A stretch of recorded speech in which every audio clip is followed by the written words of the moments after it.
어느 심령 비디오 제작에 참여했던 남자의 체험담. 남자의 이름은 이마이. 무슨 일에도 참을성이 없고 일도 오래 못한다. 틈만 나면 도박 같은 것에 빠지는, 말하자면 망나니 같은 인간이다. 그런 이마이도 정신을 차려보니 30이 다 되어가고 있었다. 이래선 안 되겠다고 생각했는지 심기일전해서 진심으로 일을 찾기 시작한다. 그러나 제대로 된 이력은커녕 이렇다 할 직장을 다닌 경험도 하나 없는 이마이에게 세상은 당연하게도 차가운 눈길을 보냈다. 정사원으로 고용해주는 곳은 없었고, 있다고 해도 그것은 블랙기업. 이마이는 그런 현실을 받아들이고 블랙기업에 뛰어들었다. 영업, 운송, 제조. 원래 참을성도 없는데 더해 블랙기업 특유의 가혹한 할당량과 근무시간, 게다가 상사들의 갑질 삼매경에 이마이는 일자리를 계속 옮겨 다닌다. 그러다가 결국 몸이 망가진다. 이마이는 일에 대한 열정을 완전히 잃고 자포자기가 된다. 하루 종일 인터넷을 배회하고 시간을 낭비하는 매일. 점점 돈도 바닥나기 시작한다. 슬슬 일자리를 구해야만 한다고 생각했으나 블랙기업에 대한 트라우마가 족쇄가 되어 앞으로 나아갈 수가 없다. 그런 이마이의 눈에 어느 구인 광고가 들어왔다. 심령 비디오 제작진 모집이었다. 원래 심령이나 호러 종류를 좋아했던 이마이는 앞뒤 안 가리고 바로 응모했다. 이게 안 된다면 결국 스스로가 그런 심령관계의 귀신이 될 수밖에 없다. 그렇게까지 생각했다고 한다. 응모한 후 며칠 후에 서류 심사를 무사히 통과하고 면접을 오라는 안내가 왔다. 면접장은 제작사가 세에 들어있는 상가 건물. 거기에는 10명 정도의 면접자들이 있었다고 한다. 면접은 경력, 지원 동기 등의 뻔한 것들을 물었다. 면접관은 40대 초반 정도의 남성으로 아무래도 업계인으로서는 가벼운 느낌이었다고 한다. 면접은 순조롭게 진행되었고 마지막으로 "귀신은 진짜 있다고 생각하나?" 라는 질문을 받았다. "있다고 봅니다. 본 적은 없지만 저는 있다고 믿습니다." 이마이는 큰 소리로 대답했다. 면접관은 피식거리고 웃었다고 한다. 비웃음을 받으면서 면접장을 뒤로 한 이마이는 낙방이라고 생각하며 어깨를 늘어뜨리고 집으로 돌아갔다. 그러나 그런 예상을 깨고 나중에 채용 연락이 왔다.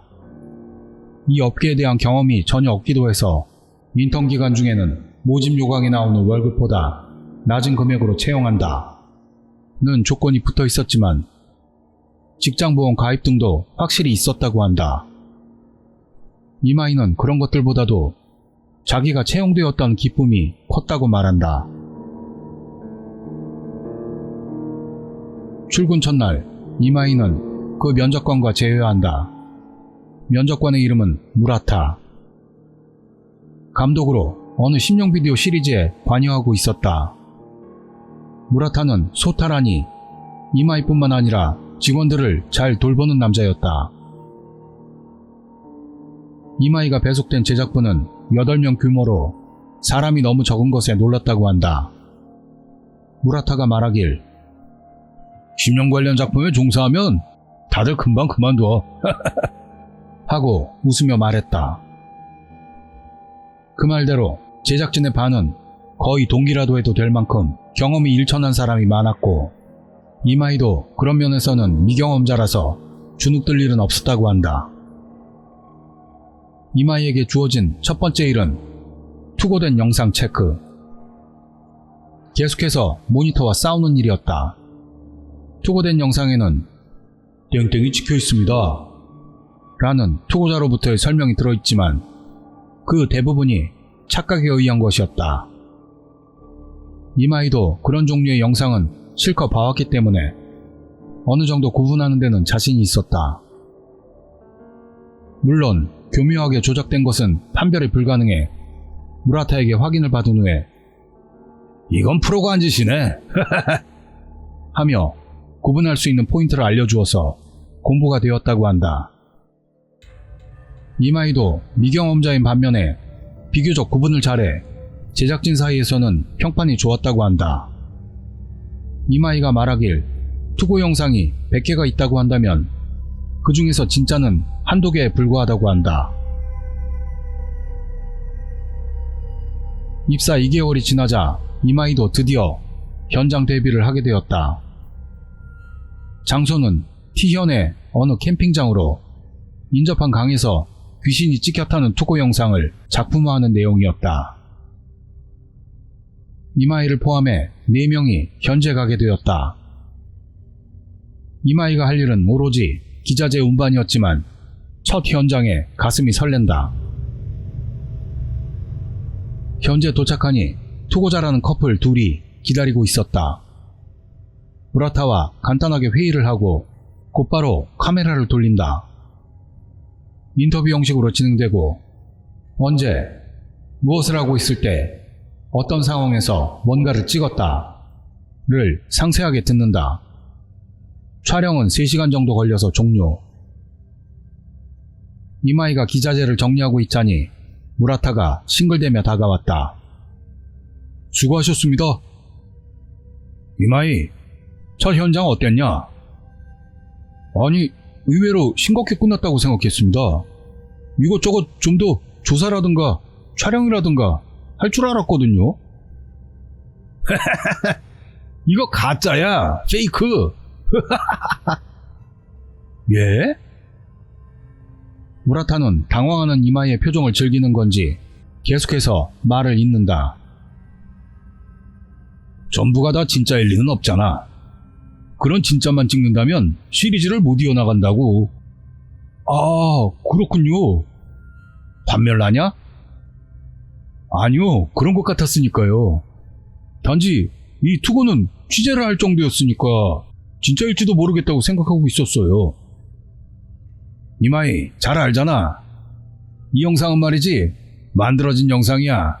아, 아까 그 커플은 둘 다 연기자라고. 이마이가 웃으면서 그 이야기를 듣고 있으니 무라타가 갑자기 심각한 얼굴을 한다. 이마이, 이것만은 기억해둬. 진짜는 분명히 있어. 그래도 진짜만 있게 되면 아무도 그걸 안 믿게 돼. 그러니까 거짓이 필요한 거지. 거짓 두성이 중에 아주 적은 진짜를 섞어 넣어. 그것만으로도 진짜가 돋보이게 되는 거지. 예쁜 여자가 못생긴 여자와 사이좋게 지내면서 자기를 돋보이는 역할로 쓰는 수법과 같다는 무라타의 비유에 이마이는 이 말이 굉장히 무겁게 오는 걸 느꼈다고 한다. 그로부터 취재 동행도 늘어나던 어느 날 섬뜩한 투고 영상이 배달되어 왔다. 영상은 어느 폐허가 된 절을 탐험하는 모습을 촬영한 것.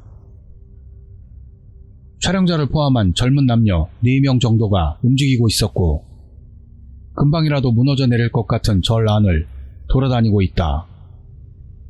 본당에 들어갈 즈음 여자가 뭔 소리가 들려?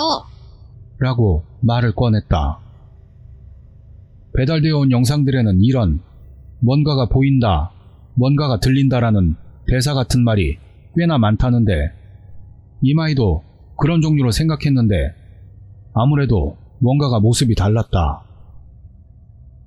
촬영자도 뭔가를 느꼈는지 카메라의 방향이 여기저기로 어수선하게 움직인다. 여자가 무섭다며 울기 시작했다. 가볍게 떠들던 다른 남자들이 입을 다물고 모두가 한꺼번에 그 자리에 우뚝 서서 눈치들을 보고 있다. 침묵에 쌓인 본당 안에서 뭔가가 들리기 시작한다. 동영상의 음성으로도 확실히 들려오고 있다. 불경소리다. 불경소리가 어디에서인지도 모르게 들려오고 있다. 그 소리를 들었는지 촬영자들은 그 자리에 멈춰 서 있다. 그러자 뭔가를 두드리는 소리가 나기 시작한다. 쿵, 쿵. 여자가 비명을 지른다. 돌아가자! 빨리 돌아가자고! 남자 중 하나가 위험해!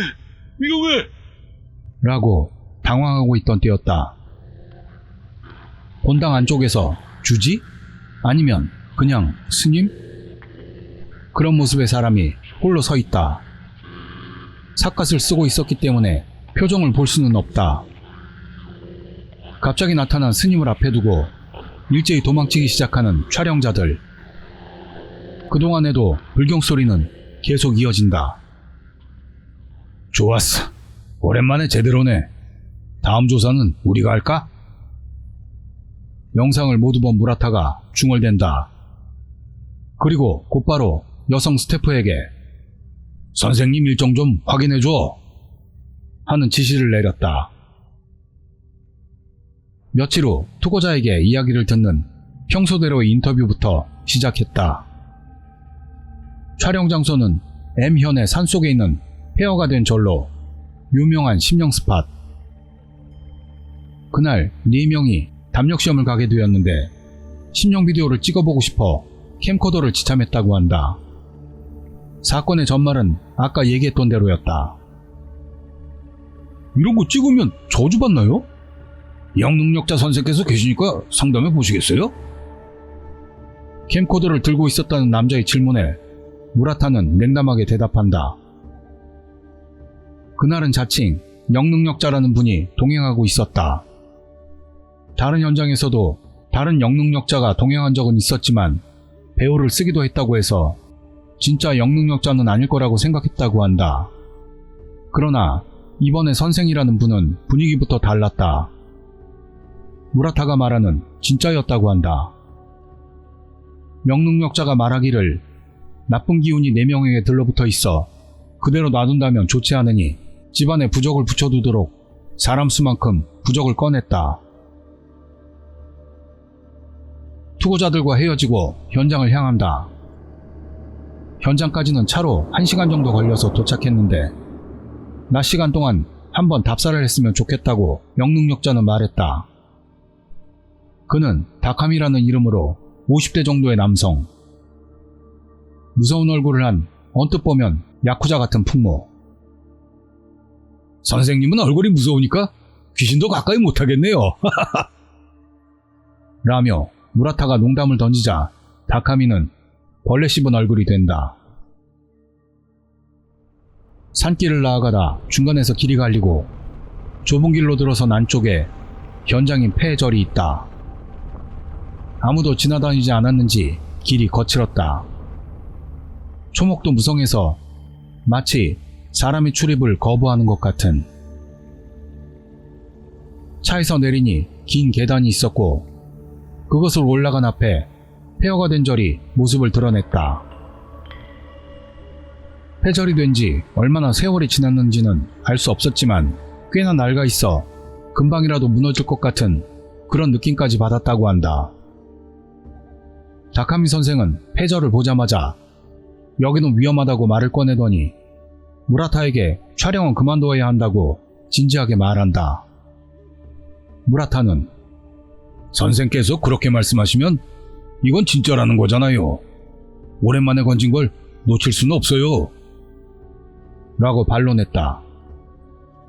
다른 스태프들은 침묵한 채 그것을 지켜볼 수밖에는 없었지만 이마이는 내심 기대가 되기 시작했다. 드디어 촬영 시간. 밤 12시를 기다렸다가 폐절로 향했다.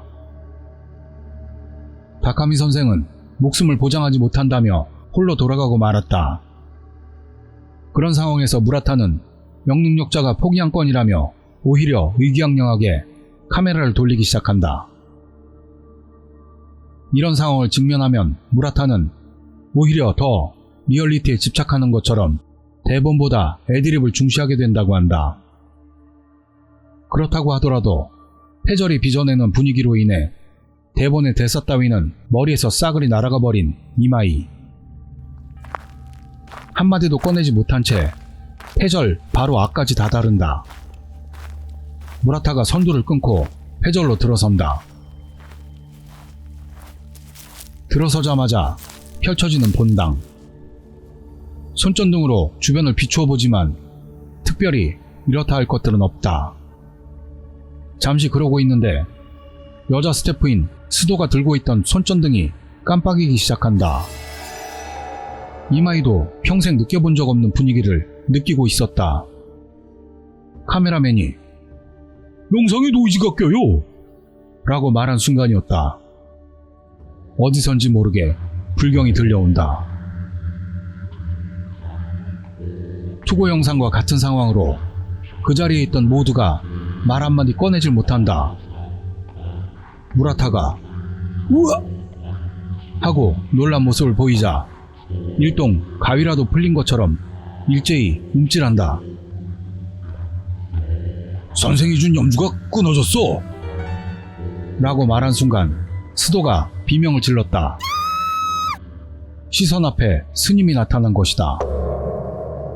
나타난 것과 동시에 불경 소리가 점점 커진다. 어디에서 들리는 소리인지는 알 수가 없다. 그 소리는 사방팔방에서 들려오는 것 같았다고 이마이는 말했다. 스님은 미동도 하지 않고 한 손만으로 합장한 모습을 하고 이쪽을 향해 있다. 삿갓으로 표정을 볼 수가 없었어도 스님이 뿜어내는 분노는 전해져 왔다. 정신을 차려보니 모두는 그곳에서 도망치고 있었다.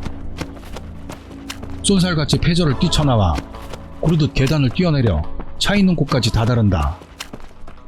차를 출발시키려고 했는데 무라타가 보이지 않는다. 무라타씨! 이마이는 평소에는 내지 않는 고함으로 무라타를 불렀다. 그러나 무라타의 모습은 어디에도 보이지 않았다. 모두가 한시라도 빨리 그 자리를 벗어나고 싶었으나 무라타를 놔두고 갈 수는 없다. 이마이는 결심을 굳히고 카메라맨과 계단으로 올라 패절로 향했다. 패절에서는 변함없이 그 불경 소리가 새어나오고 있다. 무라타씨! 서두르세요! 빨리요! 이마이와 카메라맨은 필사적으로 무라타를 불렀다. 그러자 어이, 빨리 와봐! 여기야, 여기! 패절에서 무라타의 목소리가 들려왔다. 무슨 소리 하는 거예요? 어서 도망가자고요! 괜찮으니까 와봐, 빨리! 싫다고요! 여기로 와, 빨리! 이리 와! 이리 와! 이리 와! 그 자리에서 이마이와 카메라맨은 짐작했다. 아, 무라타 씨는 이젠 돌아오지 못하는구나 하고 둘은 차로 돌아와서 서둘러 차를 출발시켰다. 스도가 무라타 씨 놔두고 가는 거야? 하고 울면서 물었지만 잠자코 차를 급발진시켰다. 다음날 다카미 선생에게 연락을 취하고 사건의 전말을 전했다. 다카미 선생은 말리지 못한 책임감을 느꼈는지 바로 다시 왔다. 선생과 합류하고 낮에 패절로 향했다. 패절 안에는 다카미 선생이 무라타에게 줬던 염주가 바닥에 흩어져 있었을 뿐 아무것도 남아있지 않았다. 다카미 선생은 멍하니 무라타씨, 끌려간 건가? 하고 중얼거리던 모습이 묘하게 인상 깊게 남았다고 한다. 결국 무라타는 돌아오지 않았다. 실종 신고를 내고 근처의 산들을 수색했지만 무라타는 끝내 발견되지 않았다. 그 현장에 동행했던 제작진 거의가 곧 퇴사를 하고 남아있던 건 이마이와 카메라맨인 가토뿐.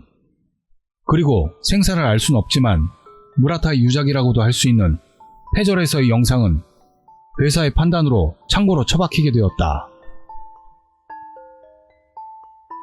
그렇게 무서운 영상이었으니 세상에 내놓고 싶었는데 이마이는 무라타를 위해서라도 작품으로 발매하고 싶었다고 한다. 그러나 그 영상 필름을 보관하던 창고에서 이상한 목소리가 나거나 소리가 나는 등 괴기 현상이 잇따른다. 결국 시리즈는 무라타의 후임 프로듀서가 정해지지 않아 중단되게 된다. 이마이는 무라타의 유작을 세상에 내놓지 못한 게 자기의 역부족이라고 한탄하면서 회사를 나왔다. 지금 이마이는 고향으로 돌아와 지인의 연줄로 음성회사에 다니고 있다. 일본 각지를 돌아다니니까 언젠가는 무라타 씨를 만날 수 있을 것 같아서. 내가 다시 일어설 수 있었던 게 무라타 씨 덕분도 있으니까 한 번이라도 다시 만나서 감사 인사라도 하고 싶어. 그 사람이라면 왠지 갑자기 불쑥 나타날 것 같다니까. 이마이는 언젠가는 무라타를 만날 수 있다는 것을 믿으며 오늘도 트럭을 운전하고 있다.